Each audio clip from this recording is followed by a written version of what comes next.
Халелуя. Хамтдаа залбирцгаая. Хэдсэн мэнд танд баярлалаа. Энэ өдрийн төлөө эзний ариун өдрийн төлөө танд талархаж байна хэдсэн мэнэ. Өнөөдөр та бидэнтэй хамт байх болтугай хэзээ. Та биднийг үг сургаалаараа, ухаарлаараа эзэн Есүс Христ та биднийг хайр, инэрл, нэгүслээрээ ариун сүнс минь та биднийг удирдамж, чиглүүлэг нөхөрлөлөөр удирдах болтугай. Бид тантай хамт байхыг суралцахыг хүсэж байна хэзээ минь. Өнөөдөр энэ дээрээ зогсож байгаа хүн нэгврийг Есүс Христийн нэрээр өрөөж залбирч. Гарын үлсийг нь өрөөх болтугай хэзээ минь. Зүрх сэтгэлийг нь өрөөх болтугай хэзээ минь. Өнөөдөр бид сүнсээ таны үгээр хооллохыг хүсэж. Та бидэнтэй хамт байгаар. Та бидэнд зааж өгөөрэй хэзээ минь. Биднийг дагуулаарай. Есүс Христийн нэрээр талархаж өрөөн залбирлаа. Амен. Амен. Бүгдээ алдрын алгацчдыг өргөцгөөе. Халелуя. Бүгдээ хамтдаа суудалтаа сууцгаая. За сайхан амарсан уу? Эзний өдрийн мэнд уламжлал ёсоор асуултаа асууна. Би минтэйгээ мэдчихсэн үү? За мэдлээрэй. За нэг гэр бүл, нэг бие, нэг чуулган гэж бид нар мэднэ те. Зүгээр ингээд дүр төрхөө хараад бол бид нар бие бинийгээ таньж байгаа. Мэдчлэх ёс хэрвээ дийм бол тэрийг тэгээ хүн бүр өөрөөсөө гаргаж хичээцгээе те. Нямгаргийн цуглаан дээр эрэхтэй. Өнөөдөр бид нар энд Бурхнаар өрөөлөх гэж ирсэн.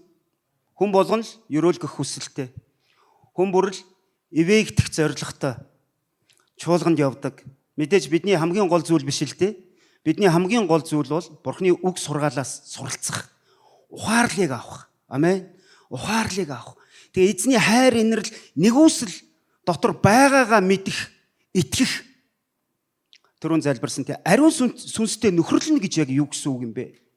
Ариун сүнсээр удирдуулан чиглүүлнэ гэдэг чи яг юу гэсэн үг юм бэ? Энэ болгоныг ойлгохын тулд бид сонголтоо хийсэн. Бид насан туршдаа Есүстэй хамт байх.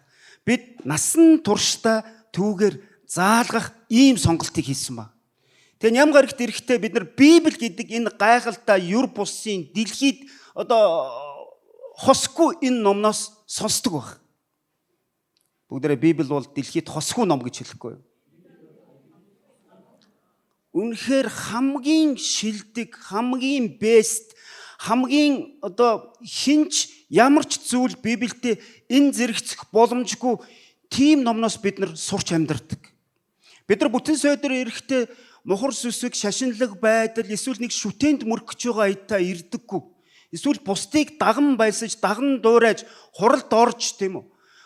Яг хүн таны дэрэгдэх хүн нэг эвээгдэт байгаа юм шиг, өрөөгдөд байгаа юм шиг, эсвэл таны урд ард хүмүүс ойлгоод байгаа юм шиг тэрний төлөө бид нар анзаарах гэж ирдэггүй. Сурах гэж ирдэг. Энэ сурсан зүйл минь намайг хамгаална, намайг аварна, надад амийг өгнө. Намайг энэ дэлхий дээр амжилттай амьдрахад хамгийн том шалтгаан, жинхэнэ үндэслэл болно гэдэгт бид нар итгэх гэж ирдэг баг. Энэ хоолноос өөр, махан биеийн хоолноос өөр. Зүрх сэтгэлийн тэр таатай байна, таагүй байна, гоё байна, би баярлж байна, гуниглж байна гэдгээс шал өөр. Бидний нүдэнд харагдахгүй л дээ. Таны сүнс, та миний сүнсийг харахгүй, би таны сүнсийг харахгүй.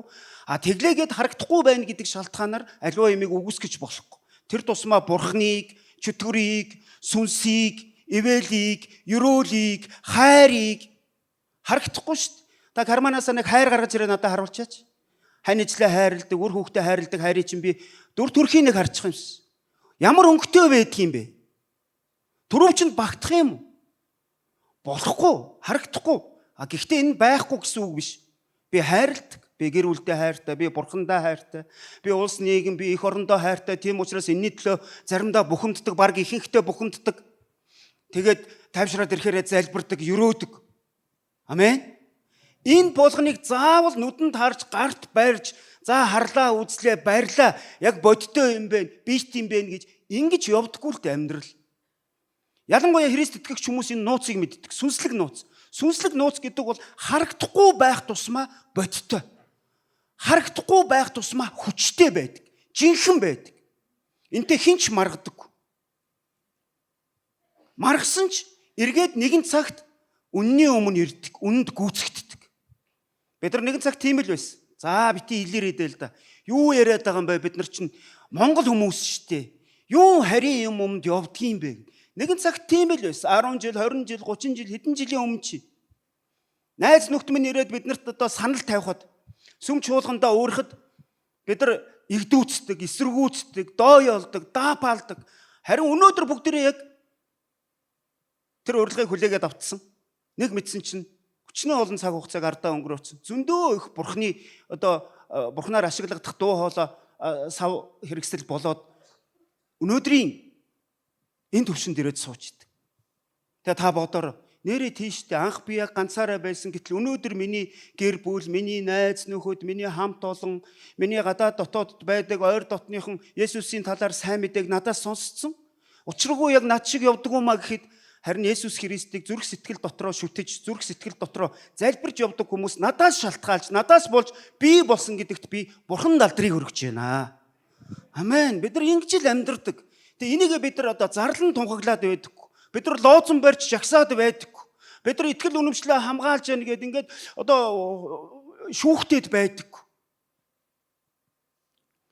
Энэ Тэнгэрийн зарчим үйлчлдэг. Бид нар түр зуур газрын ямаар мөнхийн амийг хэмжиж болохгүй гэсэн. Газар дээр болж байгаа үйлдэлээр, үйлсээр, процессор явж байгаа амийг юмар бид нар мөнхийн амьдралыг, сүнслэг амьдралыг хэмжиж болохгүй.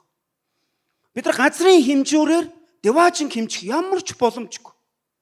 Өнгөрсөн ямгаар ихт би бас ярьжсэн тийм ээ. Үнэхээр шудраг байх гэдэгоо бол та нар нэг үгийг санаач. Шүүдрийн усыг цуглуулж, ээждээ цай чанаж өгөөд тэр гавьяагаараа нэгэн шүн хөхүүлсэн тэр ачийг нь хариулдаг гэж бид нар итгэдэг үсттэй. Бид нар сонсдог үсттэй. Тэгвэл өнөөдөр газар дээр байгаа энэ хэмжүүр бидний ойлголтод байгаа түр зуурын эхлэлтэй төгсгөлтөө энэ амьдралын хэмжүүрээр бид нар мөнхийн амийн тухай, авралын тухай, болзолгүй хайрын тухай, Бурхны инэрлийн тухай яаж бид нар төгс ойлголттой эсвэл төгс бид нар тайлбарлаж чадах вэ? Боломжгүй. Тэгээ Бурхан хэлсэн. Энэ хүнд боломжгүй. Харин Бурханд боломжтой маа гэж хэлсэн. Хүн яаж хичээгээд, яаж хуулиудыг биелүүлээд, яаж бүр ягштал цэрэг шиг байгаад магадгүй чи тэр ягштал цэрэг шиг байсан он жилүүдийнхээ тоогоор деваажинд байх эрхээ олж авч болох юм. Хэдэн жилийн? 10, 20, 30, 40, 50. Гэтэл Бурхан бидэнд чамд би өөрийнхөө хайр инэрлийг, өөрийнхөө авралыг үнгүүгээр санал болгож байна гэсэн. Үнгүүгээр. Тэгээ бид нар тэгж ярьдаг тийм үү? Та Бурханаас мянган алхамч холдсон бай. Мянган өдөрч холдсон бай. Та эргээд Бурхантай ойртохдоо мянга алхах шаардлагагүй. Мянган өдөр одоо зүдэж зүтгэж явах шаардлагагүй. Та харин Бурханаас хичнээн холдсон байсан ч танаас нэг л алхам эргээд алхахад энэ Бурхантай уулзах хамгийн гайхалтай таны шийдвэр болж өгнө гэсэн. Хүмүүс би ямар нүрээр би үнэхээр одоо маш их гим нүгэлтэй. Би зохисгүй. Би заяагүй хувьгүй юм шиг байлээ. Үгүй эн чинь таныг мянган алхам холдсон, мянган жил холдсон. Та ерөөсөө ч одоо Бурхны талаар ойлголт байхгүй. Гимшиг талаар та үзээгүй. Гэтэл Бурхан юу гэж хэлж яах вэ гэхээр над руу хараад ганцхан л алхаж байгаа. Тэгэл чиний хийх юм дуусаа. Амен. Өнөөдөр бүгдээрээ Библийг нээцгээе. Библийн нээгээд Лук номын 10 дугаар бүлгээс сайн самар хүний тухай сурыг. Зөндөө сурсан, зөндөө ойлгосон, дэлхий дээр сайн самар хүний талаар мэдгүй хүн гэж баг мэдгүй хүүхэд гэж байхгүй. Самарын бэлэг гэж сонссон хүн байна уу? Гараа өргөдөө. Самарын бэлэг хүүхэдтэй авчижсэн хүн байна уу? Гараа өргөдөө. За өөрөө авчижсэн хүн байна уу? За хотлаа.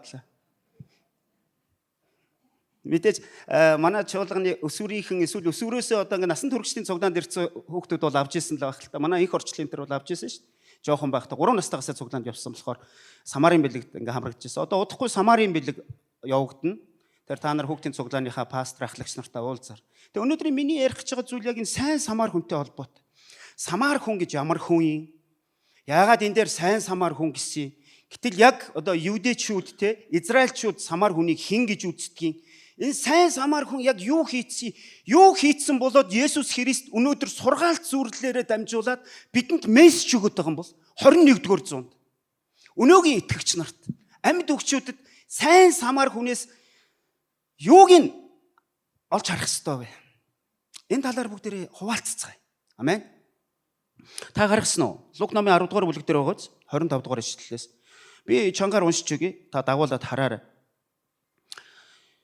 Үзэгтэн нэгэн хуульч босож түүнийг сорин багшаа мөнх амийг өвлөн авахын тулд би яах ёстой вэ гэж асуухад тэр түүнд хуульд юу гэж бичигдсэн байдаг блэ? Чи хэрхэн уншдаг вэ гэхэд тэр чи бурхан эзнээ бүх зүрх, бүх сэтгэл, бүх хүч, бүх оюун ухаанаараа хайрал. Мөн хөршөө өөрийн адил хайрал гэв. Тэгтэн Есүс чи зөв хариуллаа. Үүнийг үйлд тэгвэл чи амьтаа болно гэв. Харин тэр өөрийгөө зөвтгөх гэж Есүст та анхааралтай сонсоорой. Өөрийгөө зөвтгөх гэж Есүст миний хөрш гэдэг чи хин юм гэжээ. Есүс хариудна. Нэгэн хүн Иерусалимаас Ирихо орохоор явж байжээ. Тэр дээрэмчдийн дунд орчихж. Тэд түүнийг нүцгэлэн зодоод амьтаа төдий орхиод оджээ. Тохиолдлоор нэгэн тахилч тэр замаар явж байгаа түүнийг харуутаа дэрэгдүр нь өнгөрөөд явчихв. Түүнчлэн нэгэн лив хүн мөн тэнд хурч ирээд түүнийг харуутаа дэрэгдүр нь өнгөрөөд явчихжээ. Харин түүгээр явж байсан нэгэн самар хүн түүнтэй таарч. Тэр түүнийг харуутаа өрөвтөн түүн дээр ирж шарханд нь тос дарс асгаж боогоод унаан дээрээ тэгнэн дэм буудалд хүргэж ирэв. Тэгээд түүнийг асарчээ. Маргааш нь тэр 2 динар авч буудлын эзэнд өгөөд түүнийг асарч байгаарай. Та илүү зарвал би буцахтаа танд дахин төлье гэжээ. Энэ гурвын хэн дээрэмчдийн гарт орсон тэр хүний хөрш болсон гэж чи бодож байна гэхэд тэр түүнд инэрлийг үйлдсэн гэв. Есүс түүнд явж үүний адил үлдэх түн гэжээ. Амен. За уншихад нэг тийм ойлгомжгүй юм байхгүй. За хуулийн багш нар, фарисеучуд, садукеучуд үргэлжил одоо Библиэлд зөндөө тийм түүхүүд байгаа. Есүсийг сорж асуусан тийм асуултууд.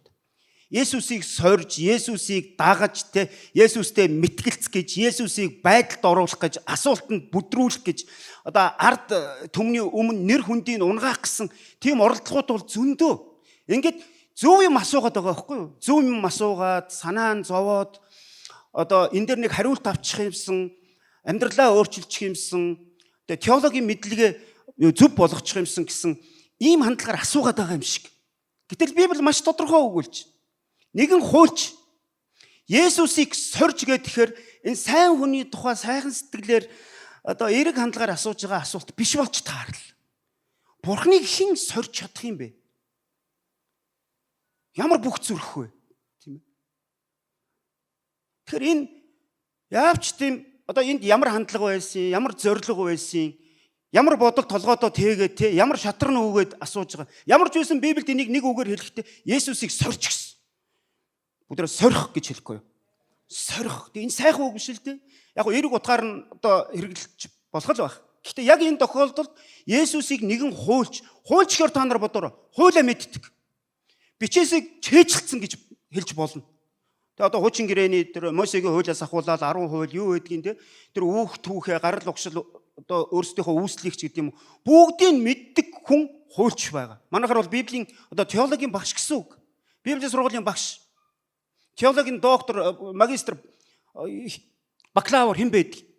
Тэгээ энэ хүн асууж айгу өөрт нь хэрэгтэй юм шиг ийм одоо хандлагаар багшаа мөнх амийг өвлөхийн тулд би яах ёстой вэ? Есүс хүний бодлыг уншдаг шүү дээ. Хүмүүс Есүс хүний зүрхийг ч мэднэ те. Зүрхийг ч харна. Бид нар энийг мэднэ шүү. Энэ хуульч тэгж мэдсэн юм уу, мэдээгүй юм уу? Есүс намайг уншиж байгаа да энэ өстө намайг одоо баабайгуу одоо намайг ингээд дүгнэлт хийж байгаа да гэж мэдсэн юм уу, мэдээгүй юм уу? Ямар ч байсан түүний асуулт ийм сорьсон асуулт байсан. Есүс хариуд нь хуульд юу гэж заасан байдаг. Бичээст юу гэж бичсэн байна? Чи яг юуныг яг юу гэж уншдгийг гэж Есүс зөрүүлээд асуусан. Нөгөө хүн одоо мэдлэг чадвараараа те өөрийнхөө одоо тэр мэдлэг чадвар одоо өөрийнхөө боловсролыг Есүс төвдрөлгүй хариулж шít. Есүст юу гэсэн бэ? Чи бүх сэтгэл, бүх зүрх, юу лээ бүх хүч чадал, бүх оюун ухаанаараа, Бурхан эзнээ хайр. Энэ бол одоо хамгийн нэгдүгээртээ бидний өнөөдрийн 10% мэддэг бүх хуулиуд үүн дээр бүх иш үзүүлгүүд хуулиуд энэ хоёр дээр тулгуурлах юмаа гэж Матай номын 22 дээр байдаг. Тэгээ энэ хуульч мэддэг юм айлс одоо төгдрөлгүй гацлгүй чэжээрээ хэлсэн ба. Удаахан чи хөршөө өөрөө адил гэж байдаг штэ гэсэн. Есүс сайн байна гэсэн баг. Сайн байна. Чиний зөв. Тэгтээ чи яваад үлд. Яваад үлд. Тэгэн гот нөгөө хүн нэг тийм энэ Есүсийн үг өрт нь таалагдаагүй юм шиг байна. Таалагдаг. Өөрөөр хэлбэл тэр нэг юм дохио авцсан. Ямар дохио авсан бэ гэхээр нараа Есүс намайг ингэж хэлээд байна. Чи айгуу сайн мэддэг. Тэ? Чи сайн мэддэг. Тэгтээ чи үйлддэггүй. Тийм учраас намайг үйлд гэж байгаа юм байна. Тэгэд энэ дээр жоохон ираагцлангуудаа тэгвэл миний хөрш гэд нөгөө хөршөө өөрийн адил хайрл гэж хэлмэгц. Окей. Чи мэддэг юм байна шүү. Чи сайн мэддэм байна. Одоо чи ажил хэрэг дээр амьдрал дээр яваад наатаа үйлдэх гэж хэлсэн. Нөгөөх нь эргүүлээд өөрт нь энэ хариулт таалагдаагүй учраас улам өөрийнхөө байдлыг одоо гүнзгийр үлчиж байгаа байхгүй. Зүгээр л уул нь бол багшаа ойлголоо. Энэ хуулиудыг мэднэ. Таны хэлснээр явж үйлдъя. Би илүү сайн байх ёстой юм байна. Би хангалттай хөршөө би хайрлаагүй байж магадгүй. Тийм учраас би Бурхны хэлж байгаа үгийг, Бурхны үг сургаал миний мэддэг ч гэсэн хараахан одоо үр дүнтэй, үр жимстэй харуулж чаддаггүй. Энэ зүйлийг би яваад хийчихье гэд яваад гисэн бол энэ сургаалт зөвлөл магадгүй байхгүй ч байсан байж бол. Өөр үг өгүүлбэрээр Библиэд тусгагдсан ч байж болно.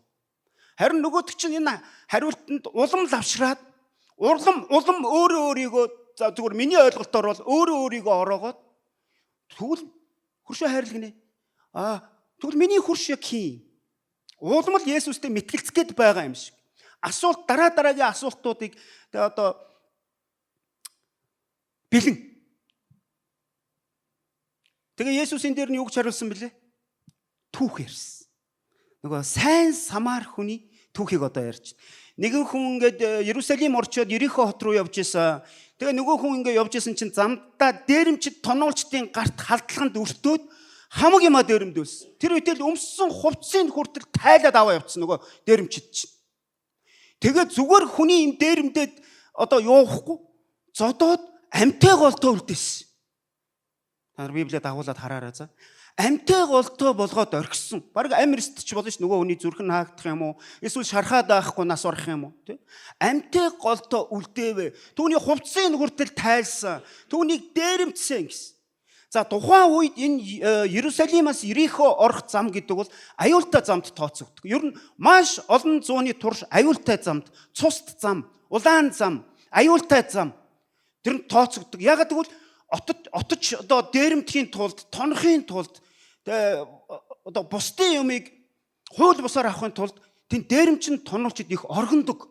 Тэндээс олз хашиг хайдаг, аянчин, жинчин, явуулын хүмүүс тийм хүмүүсийг ноцдог ийм одоо зам байсан байна. Тэгээ яг километрийн хувьд, зайны хувьд судлаач тэгж үздэг л дээ. 30 орчим километр гэж.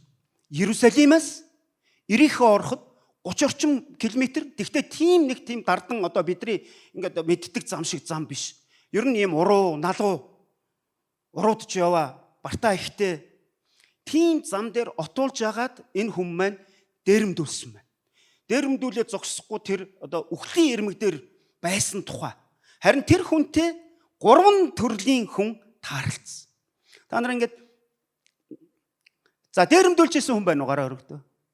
За мэдээж гинт юу үлээ пастраа гэдэг. За болчих. Дээрэмдчихсэн хүн байна уу? За хотлоо. Би нэг удаа дээрэмдүүлжсэн. Мэдгүй олон удаач байж магадгүй. Нэг удаа ерөөсөө санаанаас гардгүй. 10 гаруй настай хөөхт штэ. 80-ад оны ихэр та нарын зарим нь төрөөгүй байсан баг. Манай гэр Динжин мянгад миний ганц үеэл ах их маань толгойтд байдаг. Тэгээд би ахтайгаа уулзах, ахтайгаа тоглох маш их хүсэл. Толгой тэгэхээр та нар одоогийн толгойч шиг битээ ойлгоор. Зүгээр л ихээр тал байгаа шүү дээ. Толгойтын 42 дугаар сургууль одоо бол цэнхэр дэлгүүр мөлгөр гэдэг те. Тэгээд одоо ээжийнхаа үгнээс зөрсөөр агаад магадгүй одоо нууцаар явсан уу яасан ингээд атуусан цуусаар агаад 11 12 та хүүхэд ингээд толгойт руу яваад эцсийн бодол дээр нь буугаад ах дээр очих гээд ахындаа очих гээд явсан. Тэгээ мэдээч шүү дээ. Ойлгомжтой. Хотын царайтай нэг нөхрийг те гоё гутал моталтай хувцс муцтай толгойтын биш хүн л харагдсан л хүүхдэл харагдсан байна л. Тэгээд бууган гутал баахан хүүхдүүд авч яваал булан тойруулаад тэгэл дээрэмцсэн. Тэгэл би хөл нүцгэн ахындаа орж ялаа. Зодуулсан бас дээр нь тий. Тэгээ хариугаа авсан хэсэг талаар дараагийнхаа номлол дээр яриа заяа. Тэгээд энэ хүн яг тэгээ дээрэмд үлдсэн. Ер нь дээрэм гэдэг зүйл одоо социализмын үед байдаг л байсан. Тэ күртгээ дээрэмд үлдсэн, малгайгаа, сэгийн малгайгаа дээрэмд үлдсэн, булган малгайгаа шүүрүүлсэн ч байдаг юм уу те. Тэгээ дээрэм гэдэг ойлголт байдаг. Харамсалтай нь одоо ч гэсэн байгаа л да. Одоо ч гэсэн байгаа. Тэгээ энэ хүн дээрэмд үлдсэн. Энэ хүн дээрэмд үлдсэн. Тэгээ яг 3 хүн тэр хүний хажуугаар өнгөрсөн. Явж таарсан. Нэгдүгээрт хэн гэсэн бэ? Манайхаа нойрносоо сэрээ.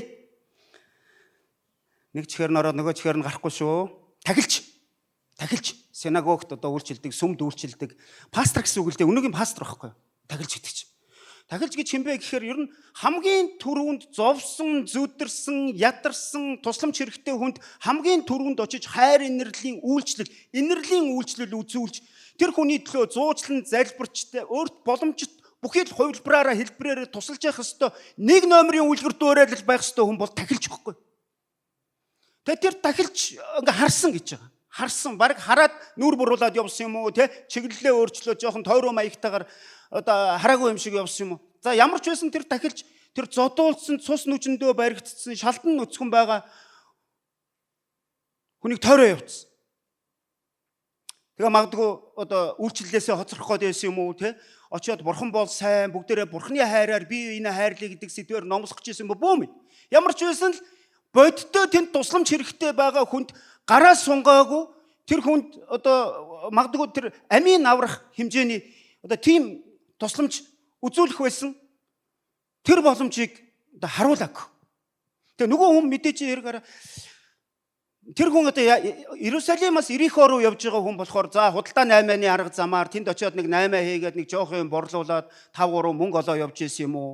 Эсвэл Иерусалим ороод тэндээс худалдан авалт хийчээд Ирихо одоо тэр худалдаж авсан юмнуудаа зөөгөөд явж исэн юм уу? Аваачих гээд явж исэн юм уу? Эсвэл зүгээр магадгүй том хотод очиод ажил хийгээд ажлын хөлс 5-3 цаас олоод явж исэн ч байж болно. Ямар ч байсан юу ч үлдээлгүй өмсөж исэн хувцсыг нүртэл авсан гэсэн. Яагаад хувцсыг авсан бэ гэхээр тэр үед бүх юм гараар хийгддэг байсан байхгүй. Гар идэл. Гараар хийгдсэн болгон ер нь ингээд их үн өртөгтэй байдаг. Илүү үн цэнтэй байдаг. Бүгдээрээ мэднэ шүү дээ. Гараар татсан бууз. Гараар татсан хуушуур. Тийм реклам сурчлагыг сонсонгот өө тийм үү за тэгвэл тэдийг авчиг гэл тий. За тэр үед оюутлын машин байгаагүй нь ойлгомжтой. Тийм тоног төхөөрөмжүүд байгаагүй нь ойлгомжтой. Бүх юмыг одоо нөгөө ээрүүлдээл, ноос одоо тий ямааны ноолуураар байдаг юм уу, тэмээний ноосоор байдаг юм уу. Тэрүүгээр одоо оймс нэхэд л одоо өмд оёроод шаглаад, урлаад ямар ч байсан хувцас бол хөрөнгө байсан баг. Тэгээ хувцсыг аваа явуулсан. Есүсийн хувцсыг хүртэл булаацалтад авч исэн гэж бид нар мэднэ шүү дээ. Хуваагаад шодоод авч исэн гэж бид нар мэднэ шүү. Үнэтэй байсан баг. За тэгээд энэ тахилч өнгөрөөд явсан номлолтоо яарсан уу тахилч хэн байх ёстой вэ гэхээр тахилч гэж бид нар хэнийг ойлгож байгаа вэ гэхээр хамгийн түрүүнд тусламжийн гараа суунгаж инэрлийн үйлчлэл хийж явах ёстой, бусдыг уриалж явах ёстой, бурханд зуучлан залбирж явах ёстой. Тэр хүний өмнөөс бурханы өмнө очиж явах ёстой тийм хүн байхгүй юу? Өөрөөр хэлбэл тэр ард түмнийг төлөөлж бурханы өмнө очдог, ярьдаг, бурханыг төлөөлж ард иргэдэд иш үзүүлдэг, үгийг дамжуулдаг тийм хүнийг тахилч гэдэг. Өнөөдрийн пастрын үйлчлэл. Дараа нь левит хүн гэсэн. Леви хүн гэдгийг бид нар мэднэ шүү дээ. Сүмд үйлчилдэг хүн, бүр сүмд амьдардаг хүн те одоо сонгогдсон угсаа аль хэдийн тогтоогдсон тийм одоо хүмүүс дуулж, хуурддаг, хөгжимддэг одоо магтаалын үйлчлэлийнхэн гэсэн үг. Тэгээд чуулганд эмх цэгц дэг журмыг одоо тогтоохын төлөө байж идэг, ажиллаж идэг, ариун сүмийн аюулгүй байдлыг хангаж идэг. Багшлах бас мөн шаардлагатай үед одоо шүүгчийн ажлыг хийж идэг ийм Леви овг аймгийн Левит овг аймгийн ийм хүн. Бас л одоо сүмийн пастор үйлчлэгч хоёр хамт явж байгаа юм уу эсвэл цовж явж байгаад яг тусламж хэрэгтэй хүн амь нас нь эрсдэлд орсон яаралтай түргэн тусламж түргэн дуудаж ядаж өөрөө тусалдгүй маа гэхэд түргэн дуудах хэмжээний ёс зүйтэй ухамсартай совесттой тийм хоёр хүн өнгөрөө явчихж байгаа байхгүй. Библиэлд маш тодорхой хэлсэн.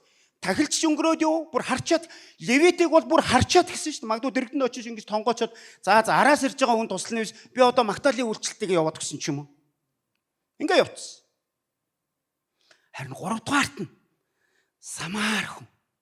Бүгдээрээ Самар хүн гэж хэлье. Та нар яагаад хэлүүлээд байдаг гэж? Ер нь таныг ингээд надтай хамт байна уу? Пастор, номлогч нартайгаа хамт байна уу? Та сэрүүн байна уу? Үг сонсож байна уу? Өөр юм бодож байна уу гэдгийг чинь нэгсэндөө сэрээж байгаа. Тэгэхээр Самар хүн, 3-т нь Самар хүн. За Самар хүн гэж хэмбэ гэхээр ер нь Юудэчүүд, Самаричүүд хоёр үргэлж дайсагналцдаг. Үе үеэр хэдэн зуун жилээр дайсагналцдаг. Самар хүнийг Юудэчүүд цус холилдсон. Ойлгож байгаа уу? Цус холилдсон цэвэр цусны еврей биш.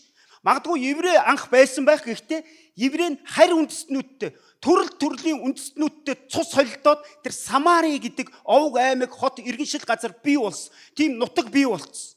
Тэгэд еврей хүмүүс үздэггүй. Та нар санаж байгаа бол Галил руу явахдаа хүртэл те Юудэгээс Галил руу явахдаа хүртэл Самарын нутаг заавал дайрдаг байхгүй юу? Уул нь тэрүүгээр нь дайраад явах юм бол 3 хоног, харин тойроод явах юм бол 6 хоног.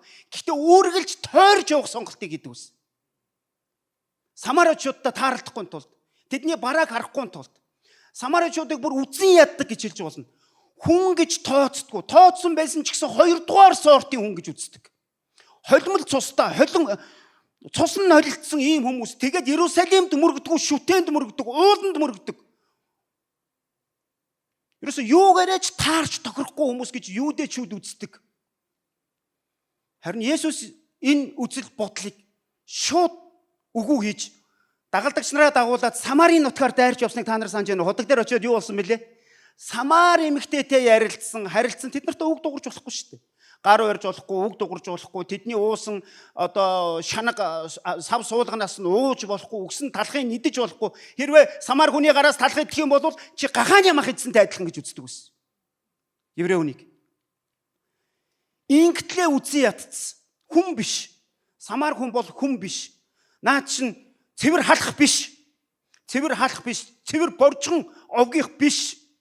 Наа чин бага ястан, бага үндэстэн юу гэдгийг ирлиц, хурлиц одоо өнөөгийн хэллэгт оруулах юм бол Самар хүний талаар ийм ойлголттой байсан. Гэтэл Есүс Христ Самар эмэгтэйтэй уулзаа зогсохгүй, ярилцаа зогсохгүй, түүнд надаас амийн усыг ууж болно, хаана хинт мөргөх нь чухал биш. Харин эцэг тэрвээ чи мөргөх юм бол чи амьтаа болно гэсэн, мөнхийн амьтаа болно гэсэн амин.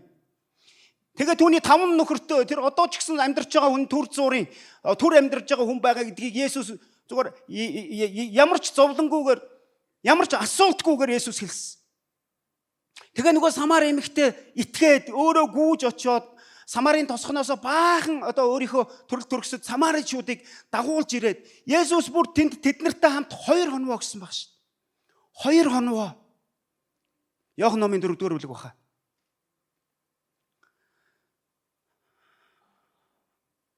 Амен. Тэгээд энэ үздэг үү? Одоо дайсагналцдаг, дайтдаг. Тэр Самар хүн нь хурж ирсэн ээ. Нөгөө тусламж хэрэгтэй байгаа. Үхэл амьдралын ирмэг дээр байгаа нөгөө хүнд үйлчлж эхэлсэн баг. Үйлчлэн гэдэг нь түүний шархыг дарсаар ариусгасан. Халдваргүйжүүлсэн магадгүй тий. Түүнийг дарсаар угаас.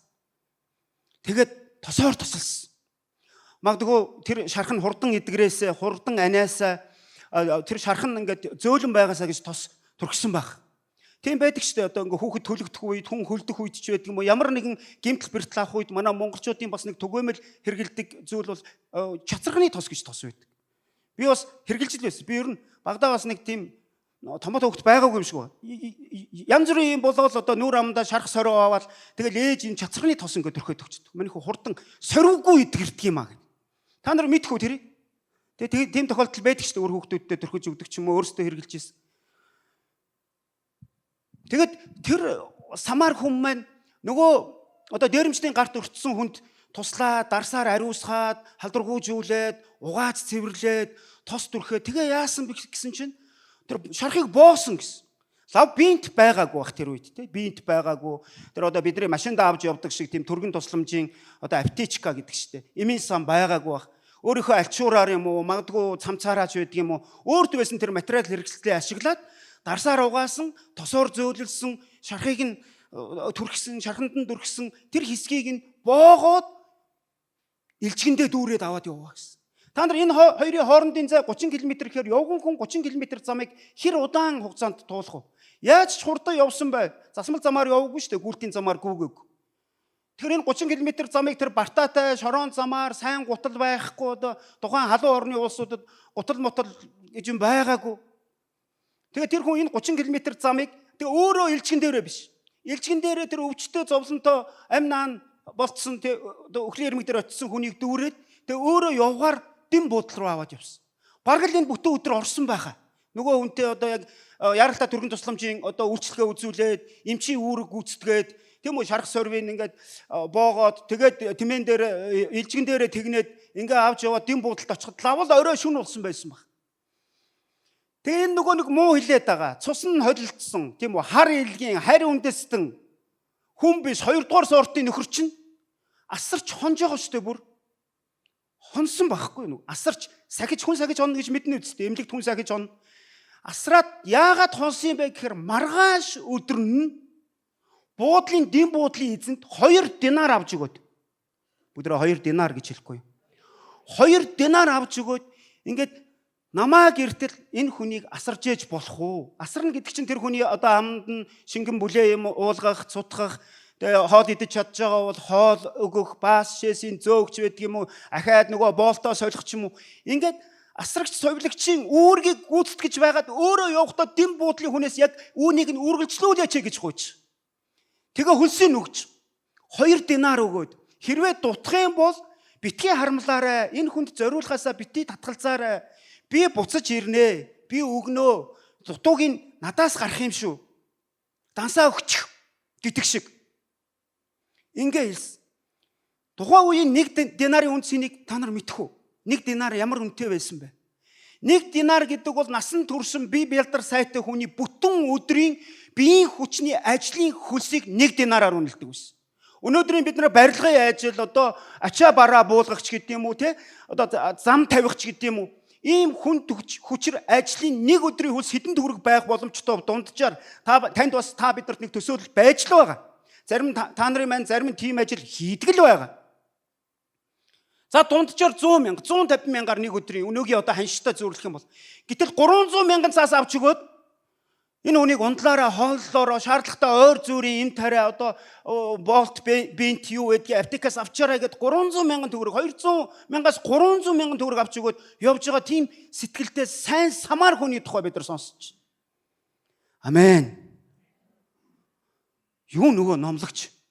Юу нөгөө синагогт очиод л одоо бурхан бол сайн хамгийн агуу нь хайр юм а. Нөхрийнхөө төлөө амиа өгөхөөс илүү агуу хайр байхгүй. Бие биенээ хайрлаарай гэж. Юу тэр номлогч нөгөө нэг ад үзэгдэг нөгөө самарчин харин бүр өөрөө асарч хоноо зогсохгүй өөрийнхөө суух илчгэн дээр дүүрч аваачаа зогсохгүй тэр хүнийг одоо илүү сайн цааш нь үргэлжлүүлээд гам сахиулахын тулд нөгөө хүнд мөнгөний төлөөд ингэж хашаа явж буцаж ирнэ гэд. Буцаж ирнэ. Би мартахгүй. Би хурж ирнэ. Ингээ 3 шал өөр. Бүр санаанд оромгүй. 3 шал өөр хүний тухай. Есүс энэ сургаалт зүрлэлийг тэр хуульчид зориулж. Магадгүй хуульч ганцаараа байгаагүй байх л та. Эргэн тойронд нь шавнар нь бас өөр бусад хүмүүс байсан. Түүнийг үргэлж сорих юмсан, байдалд оруулах юмсан. Есүсийн амнаас нэг алдаа одоо нэг ноо одоо үг унгаачих юмсан гэсэн юм хүмүүс байсан баг. Тэгээ эцэст нь хуульчаас асууж. Юу гэж асуусан гэж? За тэгээд юу гэж бодож байна? Хөшөө. Энэ 3-ын тэгээ хин хөршин байна гэсэн. Хөгшөн гээгүй шүү, хөгшөн гээгүй. Би заримдаа юмыг ингээ өөртөө тохируулж фантазлж ойлгох гоё байдаг шнэ надаа тий энэ Библийн эсрэг биш бол хууль зөрчөөгүй бол. За хуулийн багшаа юу гэж бодож байна? Энэ түүхийг сонслоо. Бүгдээрээ сонслоо. Миний ярьсныг ойлгосон байх гэж найдаж байна. Тэгээ энэ 3-ын хин хөршин байна гэсэн. Гэсэн нөгөө хуулийн багш мараал яриад байна тий. Өөрийнх нь зан чанар эвгүй байгаад байна. Чиний харилцаа хандлага чинь биш ээ. Чиний зүрх сэтгэл чинь муухай байна. Гэж хилээд байхад нөгөө хүн дээрэмчдийн гарт өртсөн хүнд инэрлийг үзүүлэгч нь хөршин байсан гэж хэлсэн. Түүний амнаас ягаад самар хүн гэж хэлж болоогүй юм бэ? Сайн самар гэхэ болио л энэ ёстой сайхан самар хүн байшгүй гэж хэлэхэ болио. Энэ самар хүн ойлгомжтой шүү дээ багшаа. Нөгөө одоо энэ хин хоёр яасан өөдгөө юм бэ? Дахилч Левит хоёр яасан өөдгөө юм бэ? Гэтэл нөгөө нэг үздэггүй юудэчүүдийн одоо дорд үздэг, доогоор үздэг, те гадуурхдаг нөгөө самар хүн чинь тусалцсан байж тээ явж. Мэдээж энэ хуршин штэ гэж хэлхийн оронд түүнд инэрлийг үзүүлсэн гэж хэлсэн. Түүнд сайн самар хүн гэж хэлэх зүрх сэтгэл, зүрх зориг байсангүй. Харин Есүс түүнийг хааш нь илгээсэн гэж энэ хуульчиг нөгөө эрдэм чадлаараа гайхуулаад байсан. Магадгүй те өөрийнхөө бүх хуулиудыг мэддэг, Бурхны тушаалуудыг сахидаг, асуудалгүй юу ч биш гэж магадгүй бодож байсан. Есүсийг сорий гэж энэ асуултаа тавьсан хүнийг одоо самар хүнээс нөгөө дорд үзэгддэг самар хүнээс суралцуулахаар түүнийг явж үүнийг үйлдэрээ гэсэн. Амен. Юм яаж эргэж байна? Бүр орвонгоор үндсээр санаанд оромгүй байдлаар их сансан газар гэдэг шиг өөрөө ичгүүр дунж эцэст нь нөгөө мэдлэг чадвараараа гайхуулж Есүстэй уулзаж асуултандаа өөрийгөө одоо сайшаалгасан өөр таалагдсан хариултыг авах гэсэн хуулийн багш эцэст нь самар хүнээс суралцах даалгавартай болж хоцорч шээ. Хинт ч анзаарагддаггүй, үргэлж муу хэлэгддэг, үргэлж одоо гадна байдаг тэр самар хүн Библиэлд өнөөдөр Есүсийн сургаалт зөвлөлөөр дамжуулж Есүс хүн хэн байх ёстой вэ? Хөрш гэж хэнийг хэлэх вэ гэдгийг 21-р зуунд амьдарч байгаа өнөөдрийн амьд өгчүүд биднэрт хүртэл зааж сургаж. Амен. Тэр яс үндэс, гарал үүсэл, нас хүүс, нийгмийн давхаргаас үл хамааран чи хэний хөрш байх боломжтой вэ? Энэ нь хүнд биш, Бурханд илүү их таалагддаг гэдгийг самар хүний жишээ бодтойгоор өнөөдөр бидэнд харагдчих. Амен. Есүс өөрөө энэ самар хүнээр төлөөлүүлж өөрийгөө бидэнд ойлгуулах гэсэн байж болно шүү. Та нарыг өөх гэж байхад, амьтай голтой байхад, та нарыг өвчин шаналлаа шархтцсан, зовцсон, гомдцсон, үзэн ядалтандаа дээлэгдсэн байхад чинь би очиод цусаараа ариусгаж, амен. Би тосоор тосолж, та нарыг би өөрийнхөө нуруунд дээрээ үүрч, дүүрч, тэрвэрч, өргөж би та нарт зориулсан юм а гэдэг энэ мессежийг хүртэл, энэ агуулгыг хүртэл бидэнд өгч гэнэ гэж ойлгоход зүрхэн байх. Есүс үнэхээр тэгсэн. Бид яг л магадгүй энэ дээрэмчин тонулчны гарт өртсөн, өөрт байгаа бүхнээ тавиа тууцсан, одоо баг эцсийн амьсгалаа хураахад бэлэн болцсон, муу ёрын сүнсийг баярлуулад түүнтэй хамт там руу явхад бэлэн болцсон тэрл шархтай, тэрл бэртэлтэй, гимтэлтэй, нүгэлтэй хүн дээр Есүс хурч ирээд өөрийнхөө цаг зав, өөрийнхөө хөл сүлж, өөрийнхөө өөрт байгаа бүхнээ өгөө зогсохгүй үргэлжлүүлэн тусалцаар байх болно гэж амласан амлалтыг нь өнөөдөр бид нар мэдж амьдарч байгаа. Амлалтанд нь итгэж амьдарч байгаа гэдэг нь үнэн бөгөөд бодиттой юм аа. Бүгдээрээ сайн самар хүнээс суралцж байгаа. Удахгүй самарын бэлэг гээл те. Самарын бэлэг хаасайгаа нөгөө нэр нь үл мэддэгдэх те зүсээрээ хараагүй аль газрын одоо дэлхийн аль твээс Монгол хүүхдүүдийг өрөөхгүй. Зөвхөн Монгол биш л те самарын бэлэг чинь дэлхийн хаасайгүй тараагддаг бэлэг. Тэгээ хүүхдүүдийг өрөөхгүй тэр цаана ингээд тэнд очиж байгаа нэг Монгол хүүхдэд эсвэл Африк хүүхдэд тийм ээ Азийн одоо Европын хаач байдгийн амьдарч байгаа тэр хүүхдэд энэ бэлгийг би зүрх сэтгэлээ гарган байж ээж аавтайгаа зөвшөлдсөж зөвлөгөө авч энэ бэлгийг тэдээс тэдэн насны эрэгтэй эсвэл эмэгтэй хүүхдэд бэлдэж байгаа гэдэг нь өөрөө сайн самар хүний маш гайхалтай үлгэр дуурайлал үргэлжлэн өнөөдөр явж байгаа байхгүй. Амен. Тийм учраас бид нар ойлгох хэрэгтэй. Өнөөдөр бид нар би христч, би пастор, би мастер, би чуулганд үйлчилдэг, би угтдаг, дуулдаг, би үргэл тоолдог. Тэгвэл яах вэ? Гоё байна. Зүв байна. Есүс хэлсэн шүү дээ. Зүв байна. Сайн байна. Чи яг хариуллаа.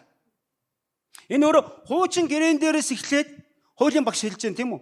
Левит номын 19-р бүлгийн 18 дугаар ишлэл дээр Левит 19:18 дээр юу гэж байдг вэ гэхээр чи хөршөө өөрийн адил хайрал би эзэн гэж байдаг. Та нар шалгаараа би андуураг бол Левит Мосегийн 5 номны 3 дахь ном байх тийм. Левит номын 19:18 дээр чи хөршөө өөрийн адил хайрал би эзэн гэсэн. Гэтэл дэд хууль номын 6 дугаар бүлэг дээр шиг санаж байна. 6 дугаар бүлэг дээр шиг санаж байна. Чи бүх зүрхээр, бүх сэтгэлээр, бүх хүч чадлаараа чи бурхан эзнээ хайрал гэж бас хэлсэн. Түрүүнд хэлсэнчлэн Матай номын 22 дугаар бүлгийг бүгд дахин эргэн санацгаая. Матай 22.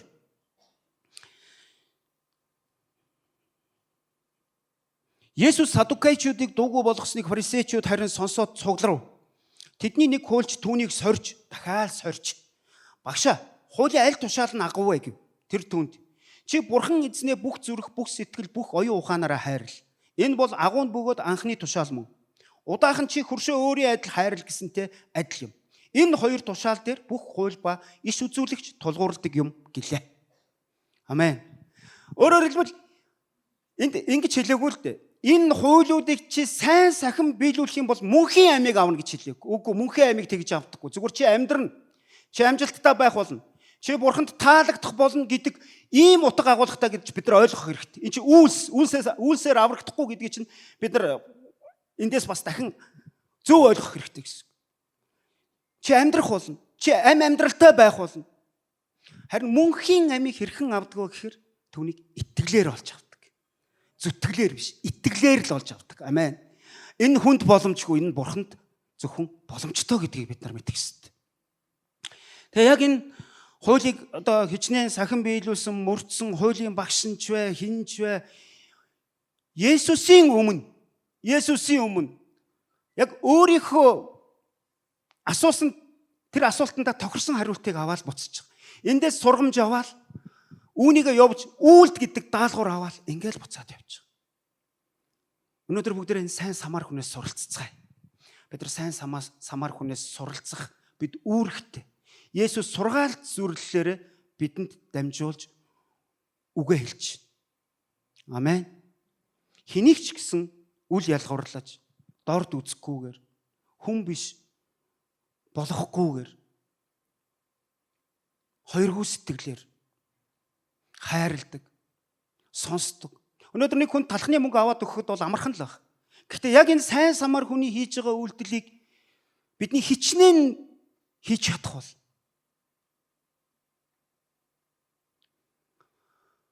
энэс гүн гүнзгий утга агуулгыг, жинхэнэ ач холбогдлыг, жинхэнэ инэрлийн үйлчлэл гэж юу байдгийг уул нь хамгийн түрүүнд үзүүлэх ёстой байсан тахилч болон Ливи хүн хоёрын хийгээг үзүүлийг самар хүн үзүүлж нөгөө хүүхд нохоон доог болно гэж монголчууд ярьдаг. Эцэст нь яг ийм байдалд орж байгаа энэ жишээ, энэ сургаалт зүрл өнөөдөр биднийг бас сэрэмжтэй амьдрахад, өнөөдөр биднийг хуурдахгүй байхад, өнөөдөр биднийг зөв теологтой, Есүсийн үгэнд зүрх сэтгэлээ нээлттэй амьдрахад туслах учиртай юм.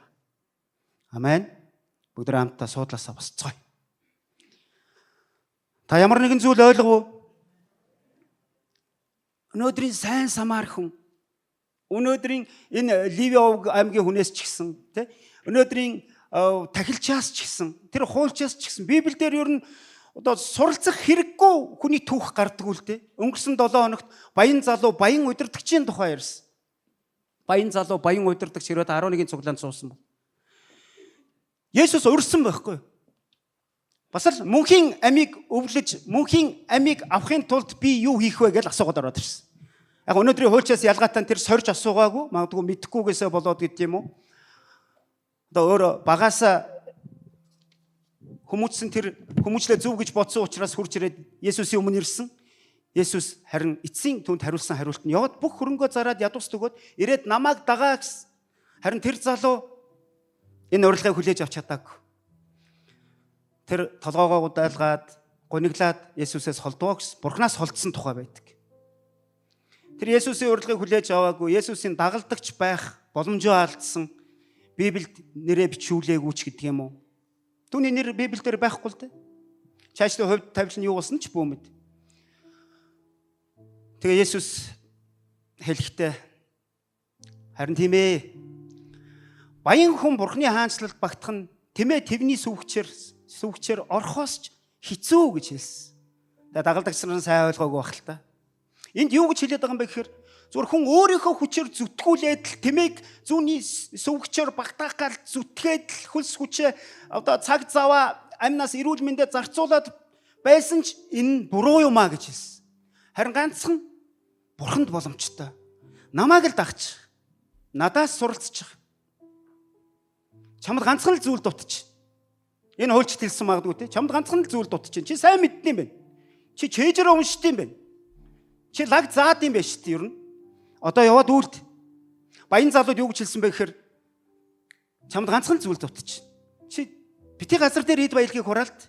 Тэнгэрд эд баялагтаа болооч би чамд заагаад үгүй. Миний дагалдагч бол. Миний шав бол. Магадгүй миний 12, 13 дахь нь бай. Эсвэл миний одоо илгээс нь 70-ын 71 дахь нь болж гэдэг юм. Харин залуу энэ урилгыг хүлээж авч чаддаг. Тэгээс Есүс эд баялаг нь хаана байна? Зүрх сэтгэл чинь тэнд байх болно гэсэн. Чиний эд баялаг хаана байна? Зүрх сэтгэл чинь тэнд л байх болно. Энэ залуугийн хувьд бол эд баялаг нь өөр газар байсан учраас зүрх сэтгэлээрээ Христийг дагах шийдвэр гаргаж даанч чадаагүй. Нэг л зүйл дутуу байсан. Тэр дутуу зүйлтэйгээ л үлдсэн. Өнөөдөр бүгдээрээ дүгнцгээ. Надад яг юу дутагдж байгаа юм бол? Би яг хэрхэн ойлгож байгаа вэ? Миний цуглаанд яваад байгаагийн зорилго юу вэ? Би ямар ашиг хараас явж байгаа? Эцээц. Амьдрал богинохон шүү дээ.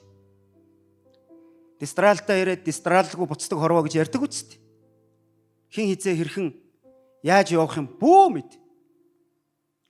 Гэхдээ хамгийн гол зүйл чамд нэг л зүйл дутсан байна гэж ирээдүйд диваажинд эзний өмнө очиод тэгж хэлүүлэхгүй тулд өнөөдөр ухаарцгаая. Өнөөдөр бясалгая, буудъя, залбирая. Залбирал ямар гайхалтай гэж заримдаа ингээд төвлөрч чадахгүй ямарваа нэгэн ажил үйлчлэл одоо дутуу байгаа юм шиг санагдах үед зүгээр бүгдийг нь орхиол эзний өмнө Бурхны өмнө ирдэг. Эзэн минь би юу ч чадахгүй байна, мэдэхгүй. Өөрөөр хэлбэл нөгөө хүн ингээл цаасан дээр юм бичээл яадаг штэ. Би тэгмээр байна, ингэмээр байна, тэгж өөрчлөгдмөр байна, ингэж шинчлэгдмээр байна. Би 26 онд ийм байх болно. Надад ийм дутуу байгаа шүү. 2 өрөө байрыг минь 3 өргөө олгож өгөөрэй. Жижиг тэргийн минь том тэрэг цаас дүүрэн юмнуудыг бичдэг. Тэгээ гарын үсгээ зураад залбирлын хүсэлтэд илгээдэг. Өгдгөө махад тэрнийхээ төлөө залбирдаг. Харин Бурхан өнөөдөр бидэнд юу гэж хэлж байгаа вэ гэхээр үгүй бити ингэж өөрийгөө зовоо. Хүнд боломжгүй зүйл Бурханд боломжтой байдаг. Чи зүгээр хоосон цаасны доор, цагаан цаасны доор, юу ч бичихгүй цагаан цаасны доор гарын үсгээ зураал надад өгч. Тэгэл болоо. Амен. Чи зүгээр л цаас хоосныг л надад өгч л доо. Чиний гарын үсгтээ цаас байх л дэндүү хангалттай. Тэн дээр чи би бичиж. Би бичиж. Чиний төлөө би бичиж. Би хизээч муу муухай юм бичихгүй. Би хизээч чамд хэрэггүй юм бичихгүй. Ирээдүггүй юм бичихгүй. Би зөвхөн чиний төлөө. Чиний сайн сайхны төлөө, чиний авралын төлөө, чиний ивэл ерөөл хангамжийн төлөө би өөрөө бичих болно гэж хэлсэн. Өнөөдөр бүгд газрын ямар тэнгэрийг хэмжихгүй бай. Төр зургийн амьдралаар мөнхийн амийг олж авахыг оролдохгүй байцгаая. Халелуя. Их эзэн минь танд баярлалаа. Бүгдээ гараад дэш нүргүүд хамтдаа тунхаглацгаая. Танд баярлалаа их эзэн минь. Энэ өдрийн үг сургаал, ухаарлын төлөө баярлалаа. Таны хайр инрэл, таны нэгүсэл өдөр болгон алхам тутамд минь та сануулж, та тохируулж, та тааралдуулдаг үлээ эзэн минь. Харин үүнд бид нар нээлттэй байх хэсэг нь үндэ бидний сонголт байдаг. Бид тэр тахилч шиг байх уу? Бид харсан ч хараагүй юм шиг, үзсэн ч үзээгүй юм шиг, зам буруулаад, нүүр буруулаад явах уу, өнгөрөх үү? Эсвэл тэр Леви овгийн хүн шиг үйлчлэлдээ яарч ийн гэд гүгээд дэргэдүүр нь өнгөж харчхаад явах юм уу? Эсвэл тэр муу хэлүүлдэг, тэр цус солилцсон, тэр 2 дугаар 3 дугаар сортын хүн гэж тооцогддог, гахаанаас ч 7 дор үзэгддэг тэр самар хүн шиг өнөөдөр Есүсээс тааламжийг авсан, Есүсээс өндөр үнэлэмж, өндөр үнэлгээг авсан сайн самар хүн гэж нэрлэгдсэн тэр хүн шиг байх юм уу? Эзэн өнөөдөр бидэнд туслаач. Өнөөдөр бид нар шийдвэр гаргахад би сонголтоо хийхэд та хамт байж өгөөч гэж танаас гуйж. Эзэн минь таны хайр инрэл, таны үг сургаал ухаарал дэндүү агуу үлээ эзэн минь. Та бидэнд заагаарай. Яг өнөөдрийн энэ үгийг бидний зүрх сэтгэлд та хэлж өгсөн шиг, бичиж өгсөн шиг өдөр болгон та зааж сургаж өгөөч. Хөтлөн дагуулж өгөөч. Сайн самар хүнээс суралцахад минь туслаач. Ичид зовх юмгүй. Бардам зангаа дорд болгож, ихэмсэх байдлаа даруусгаж, самар хүнээс өнөөдөр хэний ч санаанд доромгүй тэр самар хүнээс суралцагч байхад минь та туслаарай гэж танаас гуйж. Таны нэр алдарших бол тухай бидний сонголтоор, бидний шийдвэрээр, бидний ухаарлаар дамжуулж, мөн бидний үйлдэлээр дамжуулж, зөвхөн үг байлгаа зогсохгүй, үйлдэл болгох тэр амьдралын үйл явцаар минь дамжуулж, та нэрээ алдаршуулаарай гэсэн минь. Өдрөөс нэг магтан хүндэлцгээе. Түүний өмнө гараа өргөөд, түүнийг хүндэлцгээе. Түүний гайхалтай хайрыг тунхаглаж, эцгийн хайрыг тунхаглаж. Аллилуйя. Амьдрдих шуурган алдаж онож явсан Аава та намайг хүлээж хариу хараа хармгийн өгсөн надад ирсэн тэр хайр намайг харахыгаас чөлөөж амьдрдгийг минь дахин шинчиж үхлээс аварсан таны өгсөн тэр хайр миний сэтгэл зүрхэнд шингээж утгар хойгоос минь холдуулж намайг идгээсэй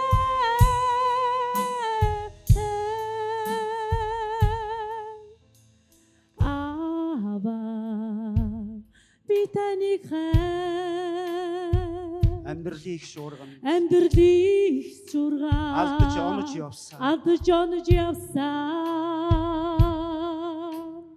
Аава та намайг хүлээж хариу хараа харамгүй өгсөн надад ирсэн тэр хайр намайг харахыгаас чөлөөж амьдрдгийг минь дахин шинчиж үхлээс аварсан